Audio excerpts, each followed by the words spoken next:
میں ایک بڑے عالم رہتے تھے، ان کا نام محمد تھا۔ اس زمانے میں اکثر لوگوں کا نام محمد ہوتا تھا۔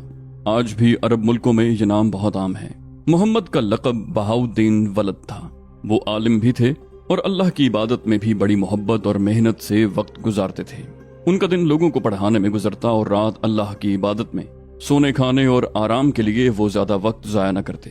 ان کے علم کی وجہ سے بلخ کے لوگ انہیں سلطان العلماء کہتے تھے۔ مولانا محمد بہاؤالدین ولد نے کئی کتابیں بھی لکھی تھیں جو اب نہیں ملتی۔ ان کی ایک کتاب معارف اب دستیاب ہے، جس کو پڑھ کر معلوم ہوتا ہے کہ وہ کتنے بڑے عالم تھے۔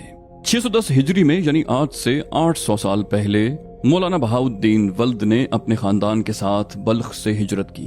انہوں نے اپنا وطن کیوں چھوڑا، یہ بات یقین سے نہیں کہی جا سکتی۔ ممکن ہے انہوں نے کوئی خواب دیکھا ہو کہ انہیں کہاں جا کر رہنا ہے اور اسلام کا کام کرنا ہے۔ ایک وجہ یہ بھی ہو سکتی ہے کہ تاتاری خراسان اور ایران کی طرف بڑھ رہے تھے اور ان کے خوف کی وجہ سے عالم اور شریف لوگ اپنے اپنے وطن چھوڑ کر ان علاقوں کی طرف ہجرت کر رہے تھے جہاں وہ تاتاریوں سے محفوظ رہ سکیں۔ بلخ سے نکلتے ہوئے مولانا بہاؤالدین نے حج کرنے کا ارادہ کیا۔ حج کے سفر سے زیادہ اچھا اور مبارک سفر اور کون سا ہو سکتا ہے؟ حج ہر اس مسلمان پر فرض ہے جس کے پاس مکہ مدینہ کے سفر کی رقم ہو اور جو سفر کر سکے۔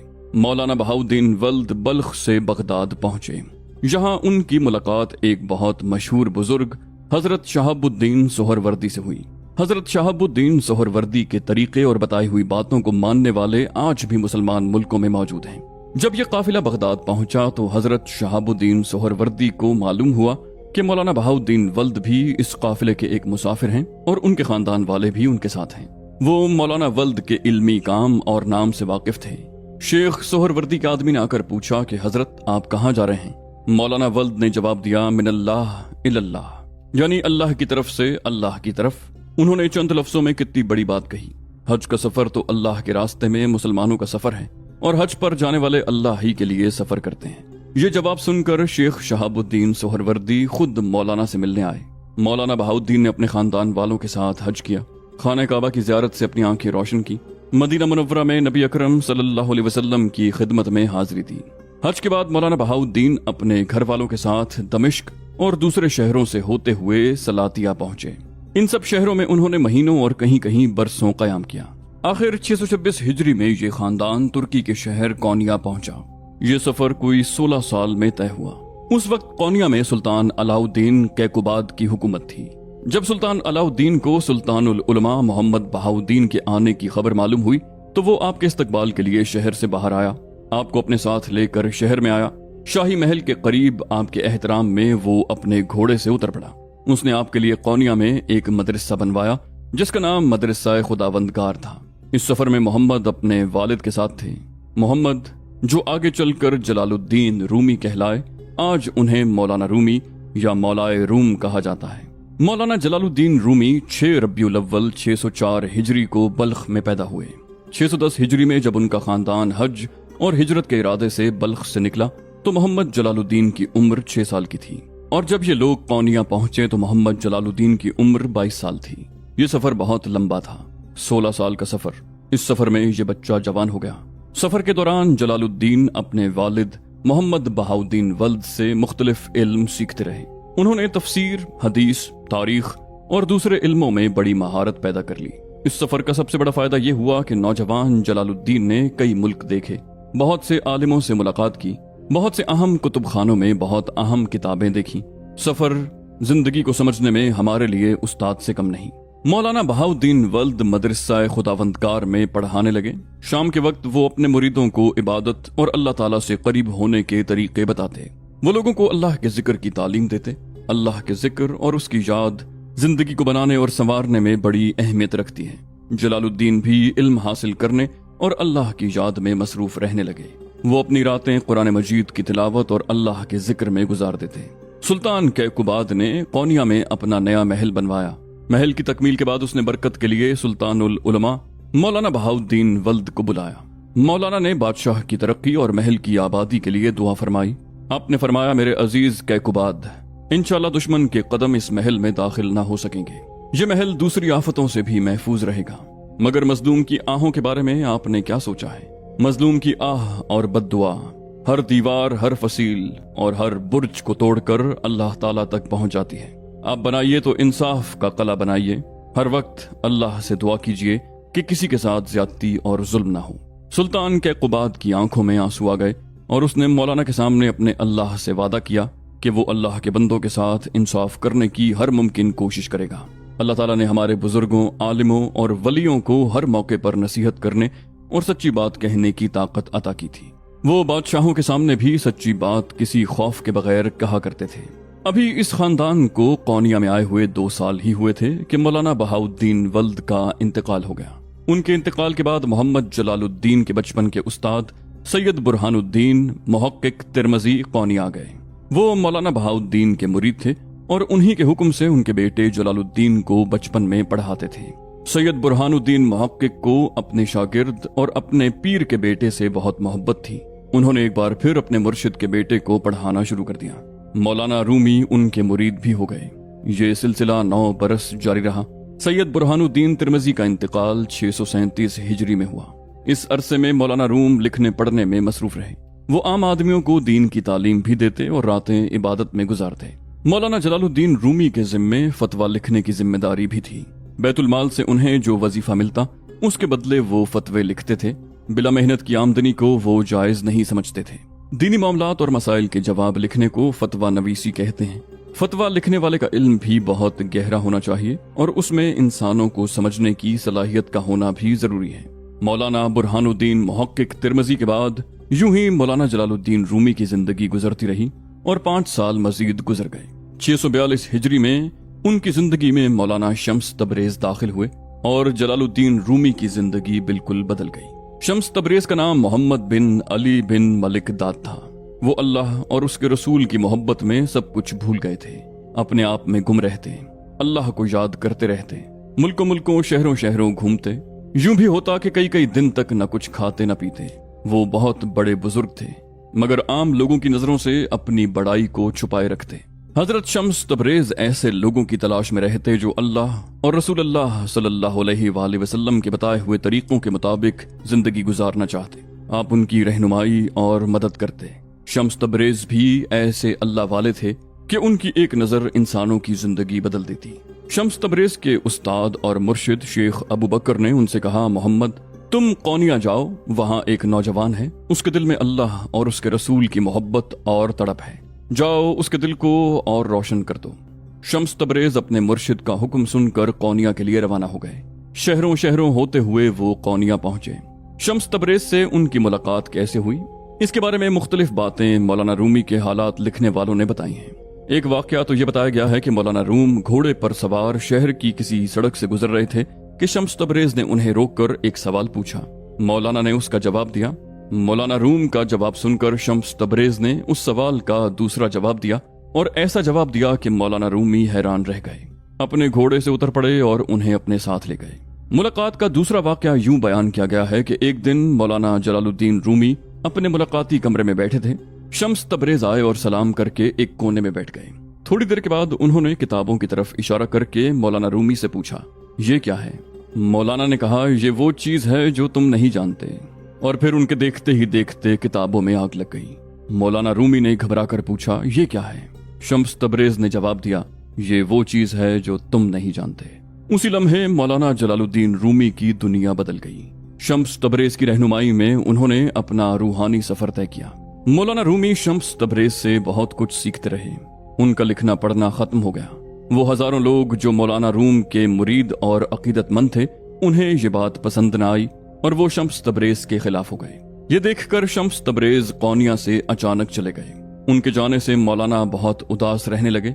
कुछ अरसे के बाद शम्स तबरेज फिर अचानक कौनिया आ गए और मौलाना रूमी की तालीम और तरबियत में मसरूफ हो गए। जब ये काम मुकम्मल हो गया तो वो फिर गायब हो गए। शम्स तबरेज के चले जाने के बाद मौलाना रूमी शायरी में ज्यादा दिलचस्पी लेने लगे। उसी के साथ साथ आप लोगों की जिंदगी की इस्लाह और उनकी तरबियत में ज्यादा वक्त गुजारने लगे। आपने सलाहुद्दीन जरकूब को अपना साथी और अपना जानशीन मुकर्रर किया। सलाहुद्दीन जरकूब ने 10 साल तक मौलाना रूम की खिदमत की। उनकी वफात के बाद हस्सामुद्दीन चलबी उनके साथी, हर वक्त के रफीक और खलीफा बन गए। हस्सामुद्दीन चलबी के कहने से ही मौलाना रूम ने अपनी मशहूर मसनवी लिखी। मसनवी मौलाना रूम 6 हिस्सों में है। इसमें हजारों शेर हैं।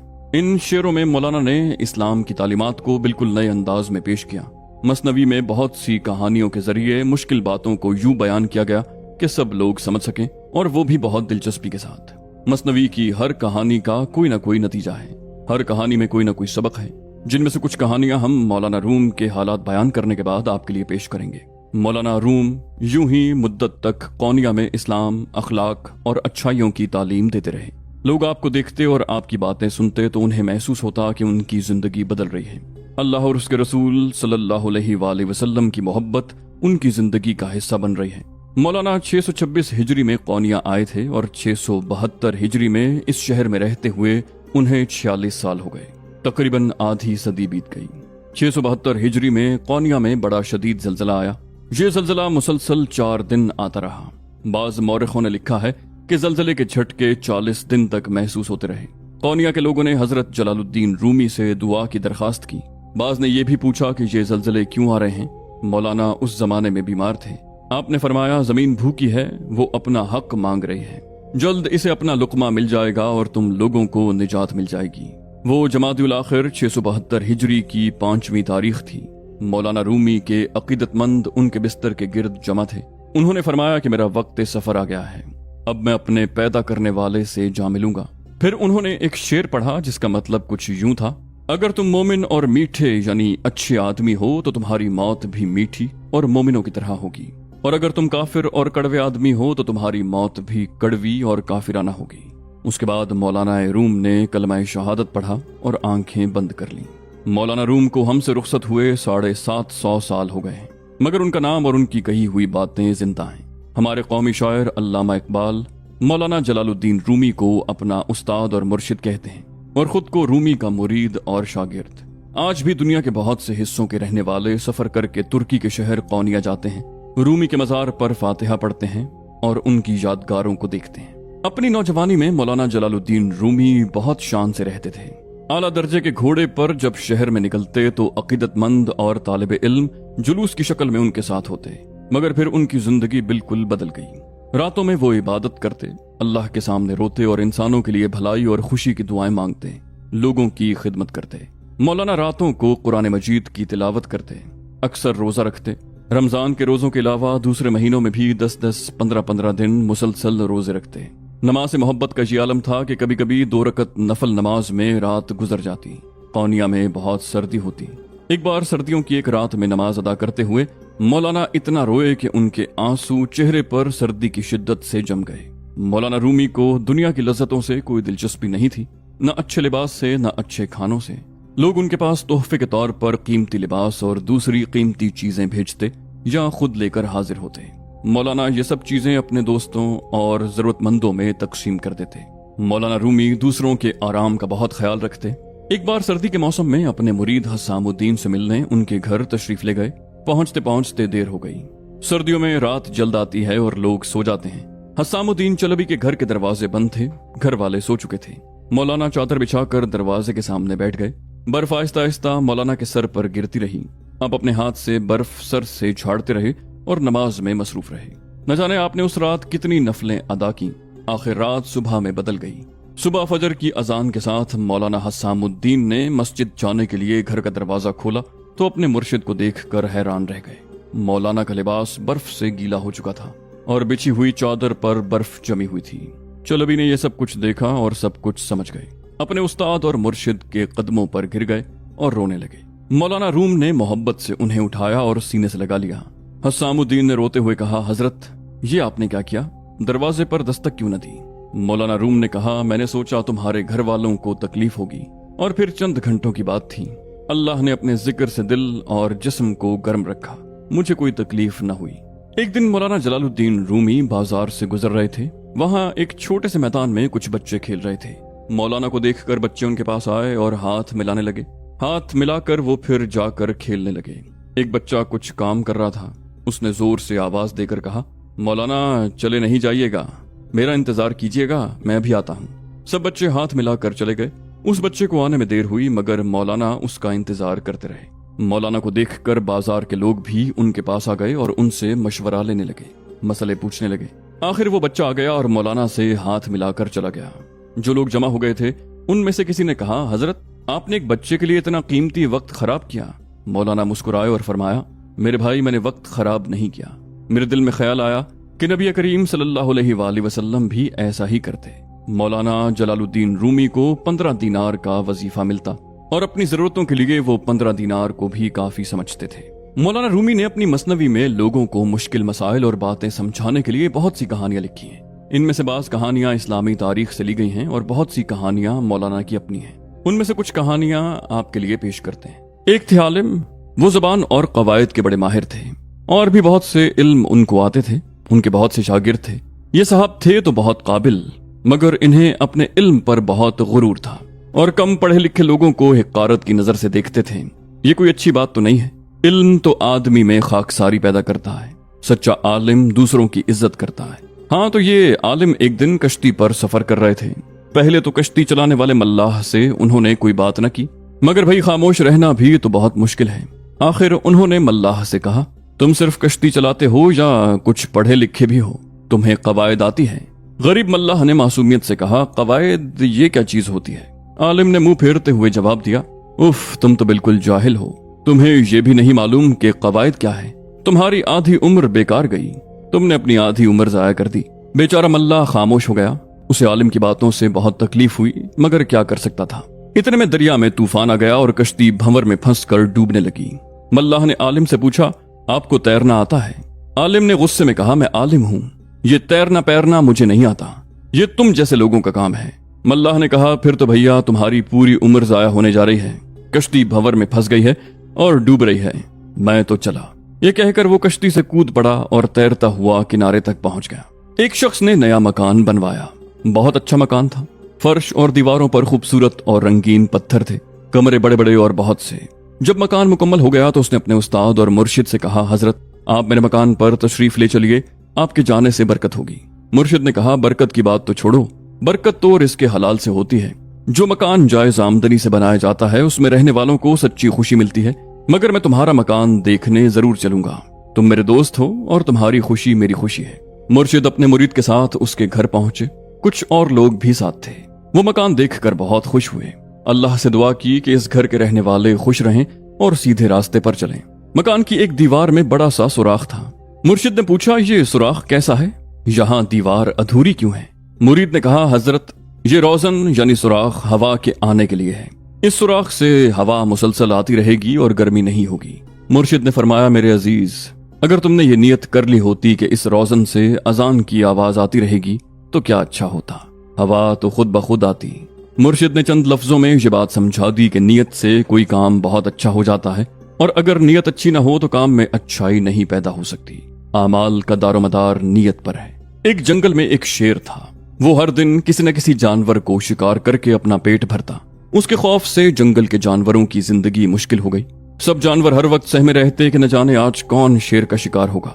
आखिर एक दिन सब जानवर शेर की खिदमत में पहुंचे और उसे कहा कि आप हमारे जंगल के बादशाह हैं, आपकी खिदमत हमारा फर्ज है।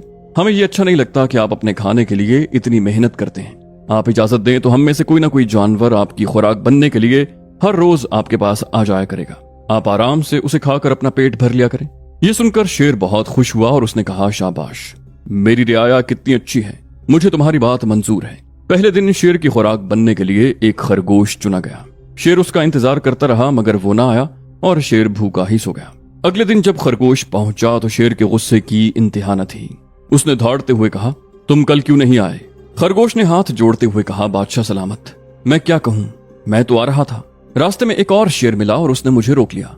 मैंने बहुत कहा कि मैं अपने बादशाह सलामत के पास जा रहा हूँ, मगर उसने आपका मजाक उड़ाते हुए कहा कि तुम्हारा शेर अब बूढ़ा हो गया है, उसकी बादशाहत के दिन खत्म हो गए हैं, अब इस जंगल का बादशाह मैं हूँ। हुजूर, मैं बड़ी मुश्किल से उसे धोखा देकर आपके पास आया हूँ। शेर के गुस्से की इंतहा न रही। उसने कहा, मेरे इलाके में उसे आने की हिम्मत कैसे हुई? मैं इस जंगल का बादशाह हूँ और मैं ही इस जंगल का बादशाह रहूंगा। मुझे उसके पास ले चलो, देखो मैं उसे कैसी सजा देता हूँ। शेर खरगोश के साथ रवाना हो गया। खरगोश उसे एक कुएं के पास ले गया और कहा कि दूसरा शेर कुएं के अंदर है। शेर ने झांक कर देखा तो उसे कुएं के पानी में अपना अक्स नजर आया। वो जोर से दौड़ा और कहा, तू मेरे इलाके में कैसे आ गया? अभी तेरी खबर लेता हूँ। ये कहकर वो कुएं में कूद पड़ा। उसकी हड्डियां टूट गईं।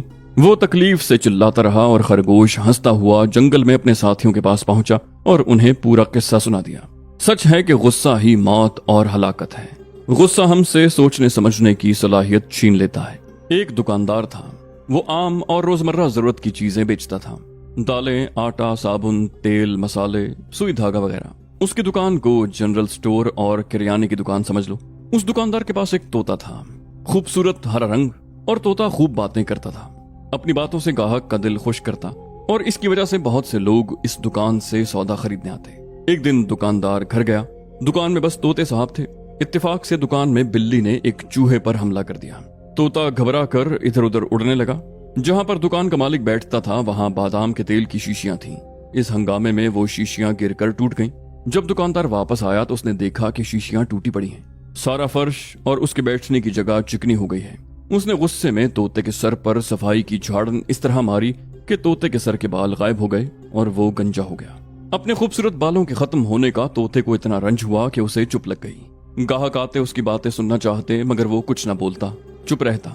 उसकी उदासी और खामोशी से दुकानदार भी उदास रहने लगा। वो अपने आप को बुरा भला कहता। वो अपने आप से कहता, मैंने अपने प्यारे तोते को क्यों मारा? हाय, ये क्या हो गया? काश इसको मारने से पहले मेरे हाथ टूट जाते।